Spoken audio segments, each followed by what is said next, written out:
እንኳን ወደ ዌብሳይት እና አፕሊኬሽን ዴቨሎፕመንት ክላስ በሰላም መጣችሁ። ስሜ ያሬድ ከበደ ይባላል። በዚህ በዌብሳይት እና ሞባይል አፕ ዴቨሎፕመንት ክላስ ላይ ሁለት አይነት ታይፕ ኦፍ ክላስ ነው የሚሰጠው። የመጀመሪያው ሞባይል አፕ ዴቨሎፕመንት ሲሆን ይህም በሪያክት ኔቲቭ ፍሬምወርክ የሚሰጥ ክላስ ይሆናል።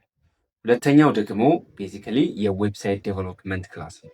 በዚህ ዌብሳይት ዴቨሎፕመንት ክላስ ላይ ፍሮንቲንግ ወይም የዌብሳይቱን የፊት ለፊት ፓርት ዲዛይን ማድረግ፣ ሁለተኛው ደግሞ ባክኤንድ ክላስ፣ ይሄ ደግሞ በዌብሳይቱ ጀርባ ያለውን ሎጂክ እንዲሰራ የምታደርጉበትን ስልጠና ትወስዳላችሁ ማለት ነው። ከዚህም ባሻገር ፉል ስታክ ዌብ ዴቨሎፕመንት የምትወስዱ ከሆነ ከረንትሊ ላይ ያሉት እጅግ በጣም ሞደርን የሆኑ አፕሊኬሽኖችን በመጠቀም ዌብሳይቶችን ለካምፓኒዎች እና እንዲሁም መጀመሪያ ላይ ለራሶት እንዴት አድርገው ዴቨሎፕ እንደሚያደርጉ ክላሱ ላይ ይማራሉ ማለት ነው። ይህ ክላስ የተዘጋጀው ለአብሶሉት ቢግነር ጀምሮ እስከ ሂሮ ድረስ እስከሚደርሰው ፓርት ድረስ ስልጠናዎችን ያካተተ ይሆናል። ስለዚህ ከዚህ በፊት ኤክስፒሪየንስ ቢኖሩትም ባይኖሩትም ይህንን ስልጠና ካሉበት ኤክስፒሪየንስ እና ካሉበት ሌቭል ላይ ጀምረው መውሰድ ይቻላል ማለት ነው። እኔ ጋር ስለመጡ በጣም አመሰግናለሁ። የዩቲዩብ ቻናል ላይ ደግሞ ተጨማሪ ሞር ቪዲዮዎችን ማግኘት ይችላሉ። መልካም ቀን።